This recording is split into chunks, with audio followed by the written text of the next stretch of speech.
Adam's POV. It is my wedding tomorrow. The tuxedo hung on the closet door like a warning. Black, perfect, and not mine. My father's cufflinks, my mother's tie, Nathaniel's stylist's pick.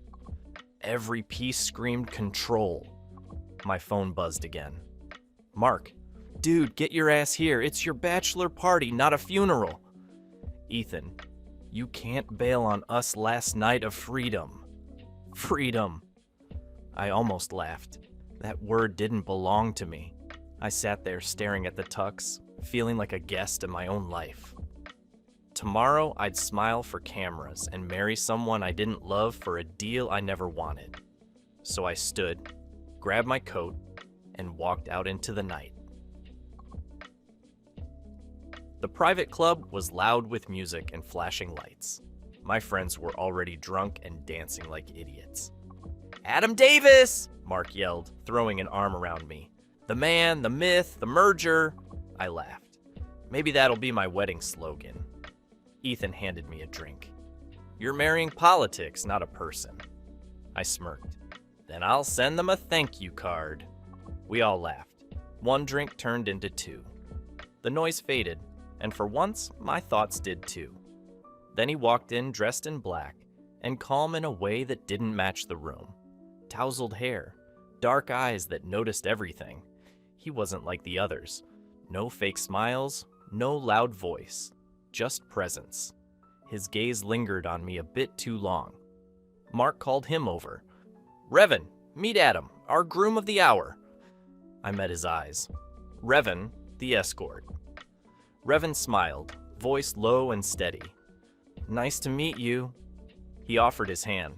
When I shook it, I didn't want to let go. You don't seem like a party guy, I said. I adapt, he replied with a small smirk. Depends who I'm entertaining. The word entertaining hit harder than it should have. The lights dimmed. My friends were wasted. The music softened. Revan leaned beside me at the bar. So, tomorrow's the big day? Apparently. Been planned since I was a kid. Sounds romantic, he teased. You mocking me? He chuckled. A little. I smiled. At least you're honest. Honesty's easy when you've got nothing to lose. That stuck with me. Must be nice, I muttered. What? To not care what happens next? He studied me. Maybe you just forgot how. Something about the way he said it made my chest tighten. He reached for my glass, brushing my fingers. Another? I should have said no. I didn't. We kept drinking. I remember his laugh, low, calm, and warm. Later, when we moved to the dance floor, his hand settled on my back. You're tense, he said. Comes with the job. What's the job? Being someone I'm not. He smiled faintly, then quit. The words hit deeper than I wanted. I leaned closer without meaning to. Revan, I murmured, unsure if it was a warning or something else. Relax, Adam. You're allowed to want something for yourself. Something inside me gave in. I don't remember who kissed first, just the heat, his hand on my jaw, the taste of whiskey, the kind of slow kiss that felt like breaking free. It wasn't wild. It was desperate. Two strangers trying to forget who they were. When we left the club, neon lights painted the street. I laughed for the first time in years. Revan grinned. Still think you're not the party type? I shook my head. No, but you might be in trouble. He stepped closer. Maybe that's what you need.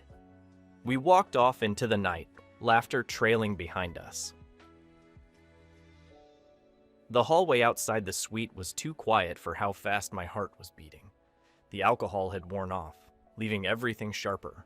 I wasn't drunk anymore, I was aware. Too aware. Revan followed close behind, his hand brushing the back of my neck as I fumbled with the key card. Relax, he said softly. Easy for you to say.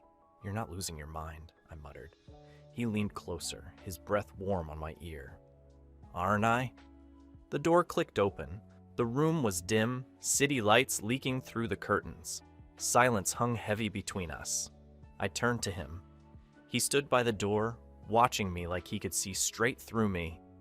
This isn't me, I said. I don't do this. Then maybe you should, I laughed weakly. You've got a lot of opinions for someone I just met.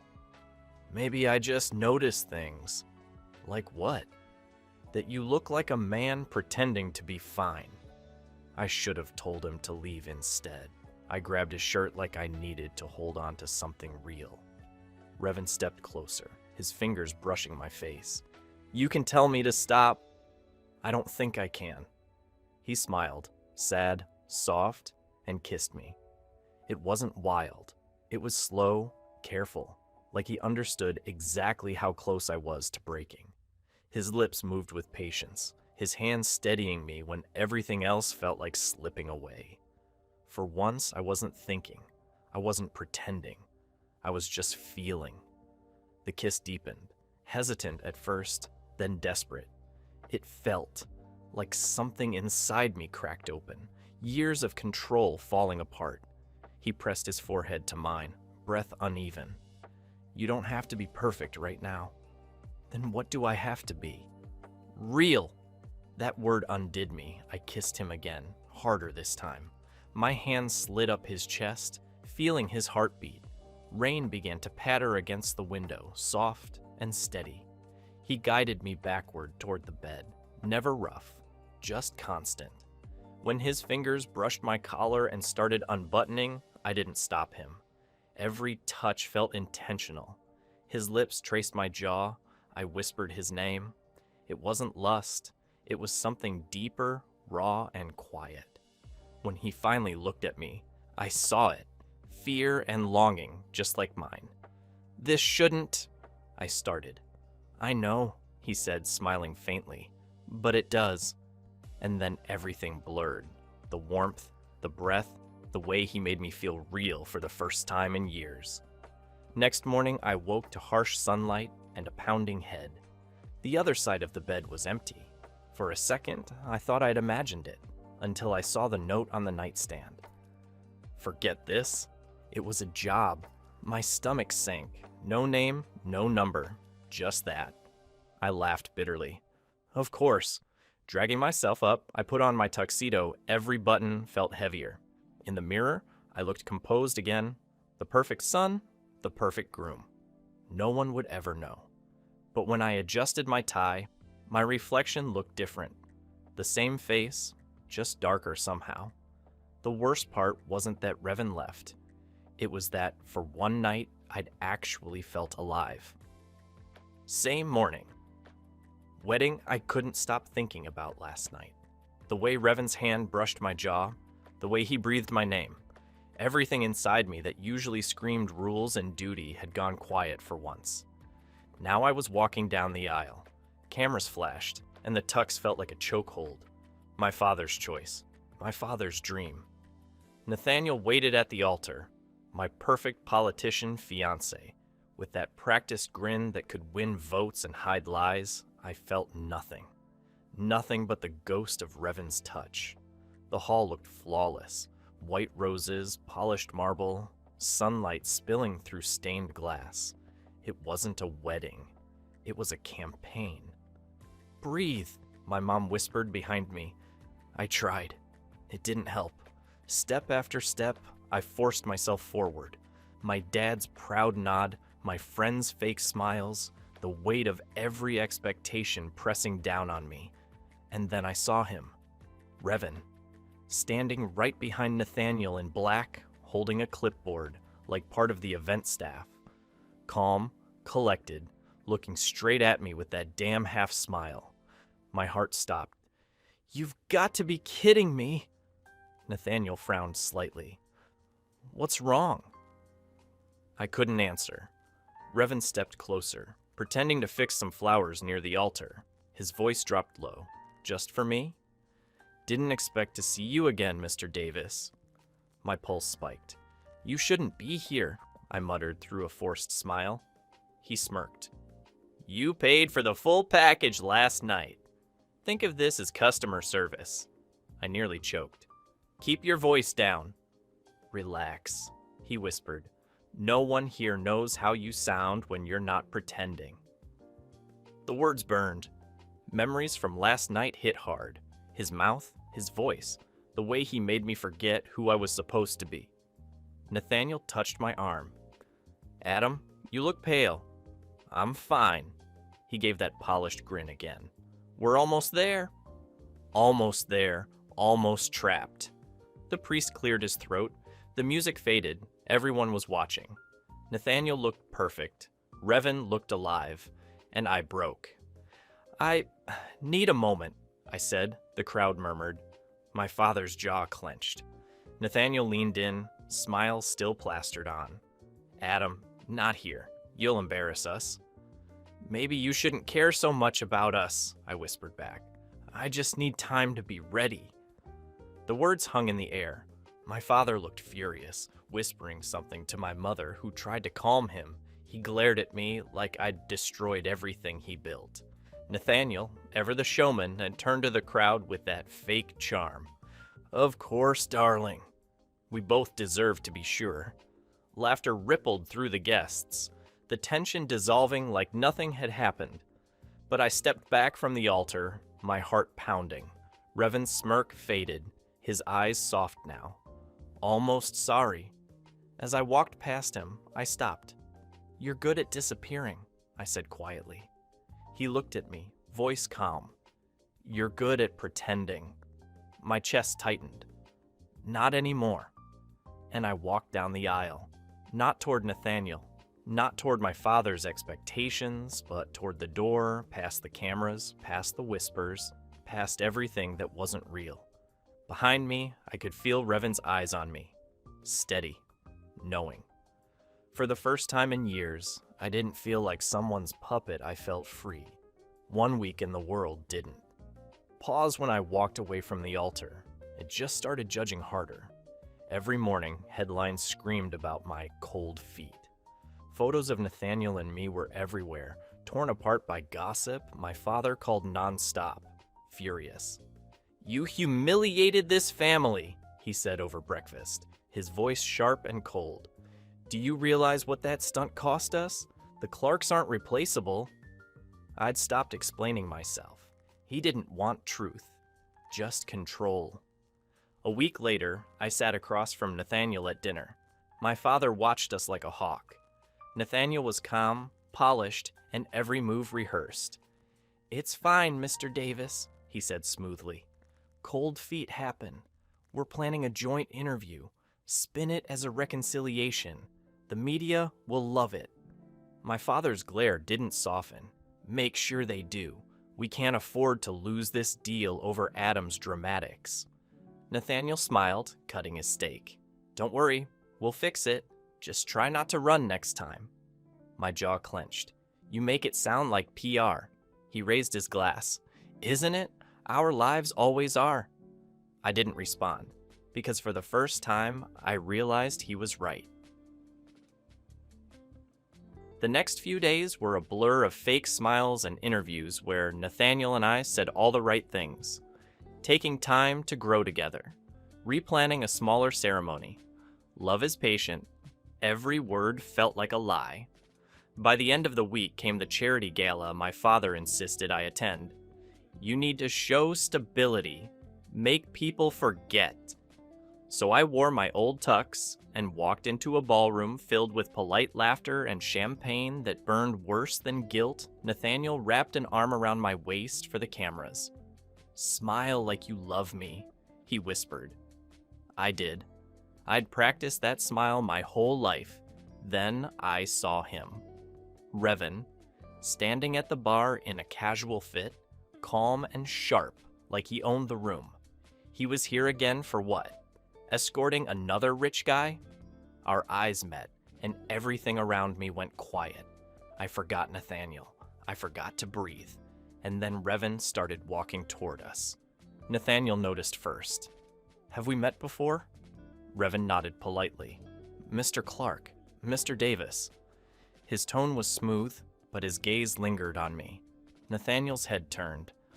"Oh, I've seen you before. At our wedding, wasn't it?" Revan's lips curved in that slow, knowing smile. "That's right, Mr. Clarke. I was part of the wedding staff." His eyes flicked to me briefly before he added, And also part of that little arrangement you made for Mr. Davis's bachelor night. My stomach dropped. Nathaniel laughed, completely oblivious. Oh, that. Yeah, I wanted Adam to have some fun before the wedding. A night to loosen up before tying the knot. Figured hiring someone would help him, you know. Relax. My face went cold. The bachelor's night. I'd buried that memory, so Nathaniel had actually booked him. He never knew who Revan really was. Just another face he could buy for the night. I forced a smile. Yeah. Guess I forgot. Nathaniel squeezed my shoulder. You two should catch up. When Nathaniel walked off, the air between us tightened. I exhaled. Do you follow me for fun or a paycheck? He smirked. Depends. Which one gets me closer? You escorting someone? Why? Does that make you jealous? He smirked. You should stop crossing my way. My voice came out shaky and whispery. He stepped closer, his scent warm, spicy, dangerous, filling the space. You looked bored. I came to fix that. This isn't a game. Sure it is, you just hate that I'm winning. I tried to look away, but his voice pulled me back. Still pretending it didn't happen? My breath hitched. It can't happen again. He studied me, eyes dark. Can't, or won't. Nathaniel called my name, reality crashed back. I stepped away, forcing calm. I have to go. Revan raised his glass, a faint smirk playing on his lips. Of course you do, Mr. Davis. The name felt like a wound reopening. Later that night, I sat in my car outside the venue, headlights off. My hands shook against the steering wheel. I hated him, or maybe I hated how alive I felt around him. My phone buzzed, unknown number. Still pretending it didn't happen? I stared at it for a long time. My thumb hovered over delete, but I couldn't press it. Instead, I locked the screen and leaned back, closing my eyes. 2 weeks later. For 2 weeks, I'd been living like a puppet, drinking coffee I didn't want, wearing suits I didn't choose, sitting through meetings I didn't care about. I smiled for my father, obeyed Nathaniel, and pretended to be the perfect heir after the wedding mess. Inside, I was falling apart. That morning, my father called me in. You'll handle the Anderson deal personally, he said, cold as ever. Me? I asked. You've embarrassed this family enough. Prove your worth. The Andersons were legendary in business, but extremely mysterious. No one saw the real man behind the Anderson empire. But if I landed this deal, maybe, just maybe, my father would finally see me as more than a disappointment. The Anderson headquarters stood miles away from the city, gleaming like a glass fortress surrounded by mist. By the time I got there, the clouds had started brewing over the horizon. It was one of those days that felt heavy, even before it rained. I spent the entire day in back-to-back discussions, but nothing clicked. The Anderson reps were polite but distant, like they already had someone else in mind. By late afternoon, I stepped outside, frustrated and exhausted, pulling my tie loose. I was about to call my driver when I froze, because there he was, Revan, walking casually along the curved driveway in a black three-piece suit that made him look like he owned the place. He didn't notice me at first, too busy talking to someone over the phone, but his posture, the way his presence filled the space, it was commanding. Not the charming tease I remembered, not the man who'd kissed me like a dare weeks ago. I blinked. Was he working here? I followed him without thinking, my heart thundering in my chest. Every few steps, I'd lose sight of him among the crowd of executives. Then suddenly, gone. Shit, I muttered, spinning around. And that's when I almost collided with him. He was standing behind me, sleeves rolled up, the suit jacket gone, his forearms dusted with rain from the drizzle that had started. Looking for someone? His voice was smooth, lazy, laced with amusement. I stumbled back a little. You were in a tux. He tilted his head, smirking. A tux? Sounds like a handsome guy. You sure it was me? I frowned. Don't play games, Revan. What the hell are you doing here? I could ask you the same, he said, crossing his arms. You've been following me for the last 10 minutes. Stalking's not really your style, Adam. Heat rushed to my face. I wasn't stalking you, I just thought I saw you. He stepped closer, close enough for me to catch the faint scent of cedar and rain. And if you did? I hesitated. Then I'd want to know why you're here. Why you're dressed like someone who belongs to the Anderson Empire. His smirk softened into something unreadable. Maybe I do. That single line hit harder than it should have. My brain scrambled for logic, but all I could think about was the way his eyes lingered. Curious, knowing, dangerous. You're not making sense, I said finally. He chuckled quietly. Neither are you. But damn, you look better confused. I opened my mouth to reply, but before I could, flashing lights hit us from behind paparazzi. Dozens of them, shouting questions, cameras clicking like machine guns. Adam Davis, is that your boyfriend? Is your wedding to Nathaniel Clarke officially canceled? Are you using this mystery man as a distraction? What the hell? I muttered, shielding my face. Revan's arm wrapped around my shoulders instantly, pulling me close. Keep your head down. Wait. But he didn't wait. He guided me firmly through the crowd, pushing past flashing lights and microphones. Then, a sleek black car rolled up out of nowhere, and before I could even process it, Revan opened the door, practically shoving me inside before sliding in next to me. The driver took off, leaving chaos behind. I sat there, breathless, staring at him. You had a car waiting? Call it intuition, he said casually, still holding my wrist. Who the hell are you? I whispered. He finally looked at me. Someone who doesn't like seeing you cornered. The city blurred past the windows. For once, I didn't have words. I just sat there, quietly aware of how warm his hand felt against mine. When the car stopped, I expected some expensive hideout, but instead, we were outside a tall, modern building that looked almost modest. Home sweet home, Revan said, stepping out and holding the door open for me. I hesitated. You're bringing me to your place? He grinned. Would you rather I leave you to the vultures? I sighed and followed him in. Inside, the penthouse was simple but stunning. Open space, dark wood, large windows overlooking the rain-soaked city. Sit, he said, tossing his jacket on the couch. You look like you haven't eaten all day. He moved into the kitchen with easy confidence, rolling his sleeves up again. You cook? I asked. He shot me a playful look. I do a lot of things you wouldn't expect. I bet, I muttered. Careful, he said, grinning. That almost sounded like interest. I leaned against the counter. I'm just surprised. You don't really fit into the homebody aesthetic. He shrugged. Everyone needs a place to breathe. He made pasta, simple, buttery, steaming. He even poured me wine, sliding the glass across the island. We talked about nothing at first. Random things, music, the weather, the chaos of the city. His voice was low, calm, like rain tapping on glass. I found myself relaxing, something I hadn't done in weeks. After dinner, I tried to leave, but the rain outside had turned into a storm, lightning flashing across the skyline. Guess you're not going anywhere tonight, Revan said. I looked at him, half smiling. You planned this, didn't you? He smirked. If I did, would you be mad? Probably. Then I didn't. We sat on the couch for a while, quiet except for the rain. The silence stretched, heavy but comfortable. Then, after a while, I spoke. Why were you at Anderson? He glanced up, pouring wine into his glass. You really don't let things go, do you? I saw you there in a tux, I pressed. You looked like you belonged. He chuckled, eyes glinting. I'm drawn to money, Adam.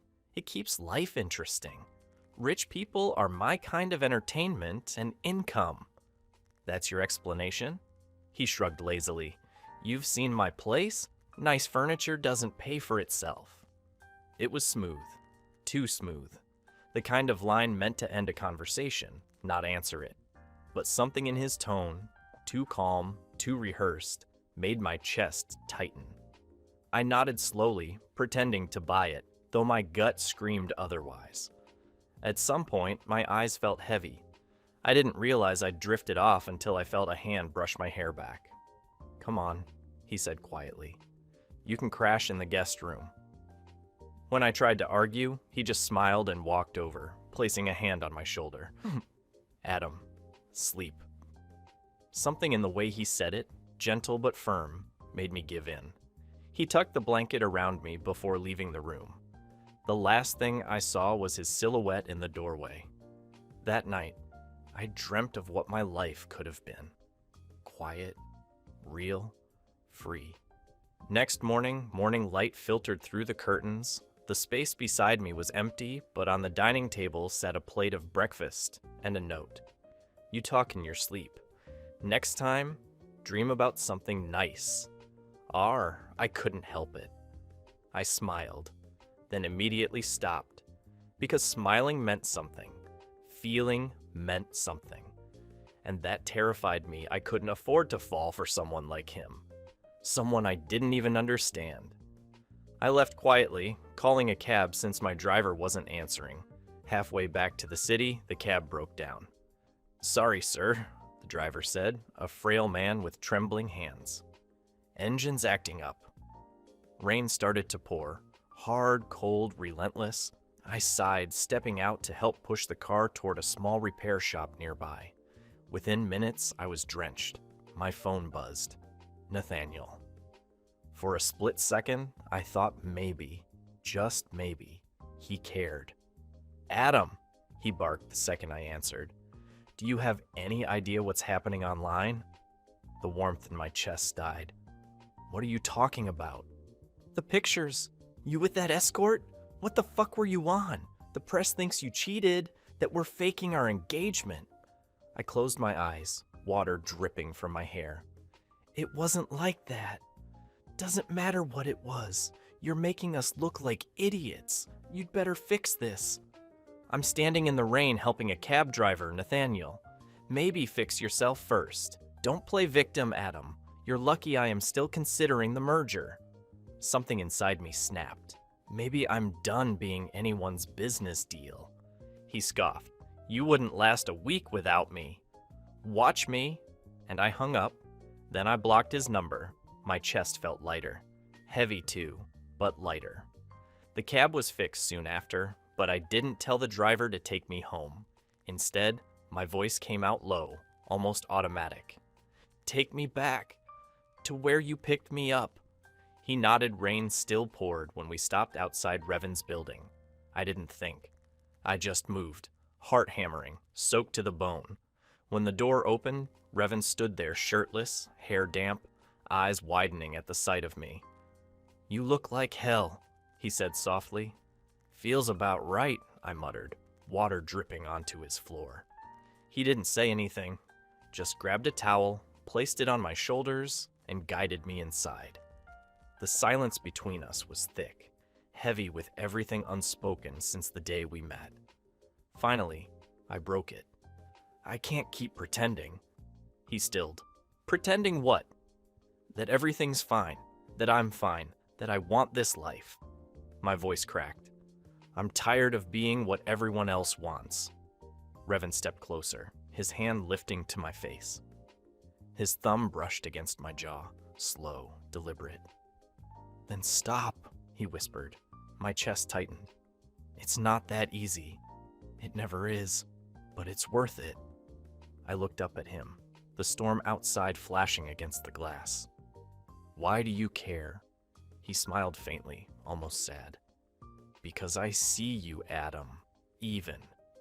When you don't." Something in me broke then. The wall, the mask, the exhaustion. I didn't think. I just moved closer.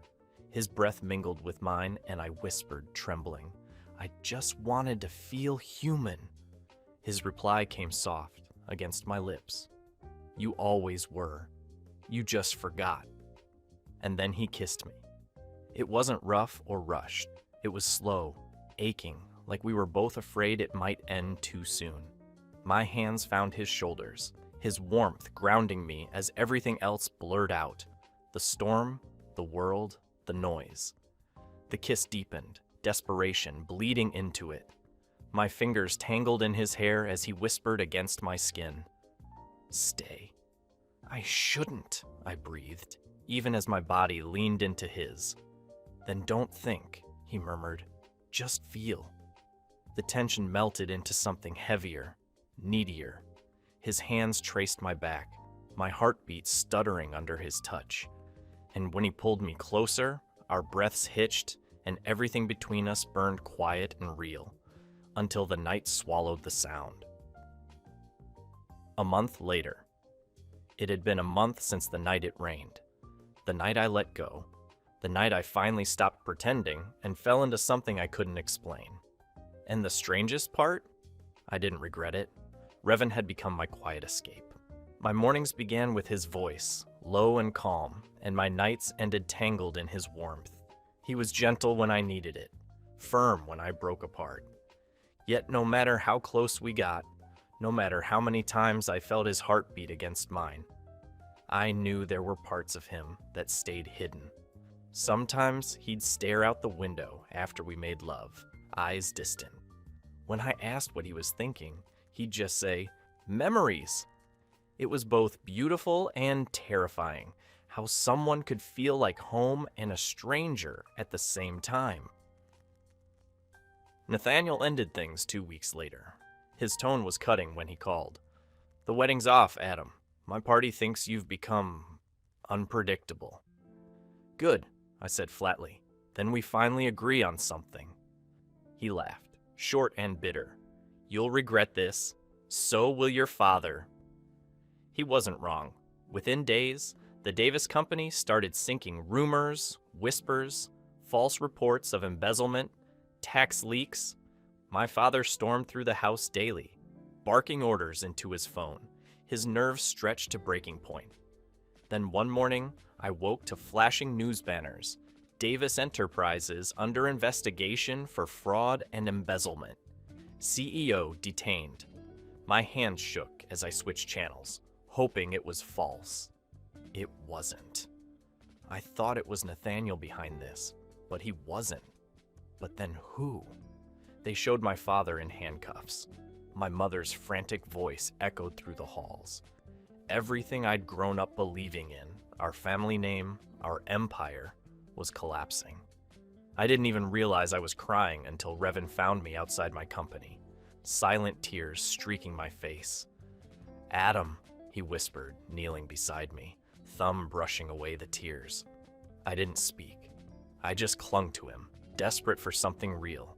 But even then, a small, sick part of me wondered, how much did he know? 2 weeks later, the answer came. Nathaniel showed up at my office unannounced, wearing that polished grin that made my skin crawl. "You have some nerve walking in here," I muttered. "Oh, come on," he said, dropping a folder onto my desk. "I thought you might want to see this before the press does." I frowned, flipping it open, and froze. Documents, photos, identity records. Revan Anderson. My mouth went dry. "What is this?" Nathaniel's smirk faded. "The guy you're seeing? He's Anderson's son, the same Anderson your father screwed over 25 years ago, the man your family destroyed." "That's impossible." He leaned closer. "He used you, Adam, to get close, to finish what his father started." I shook my head. "No, you're lying." "Am I?"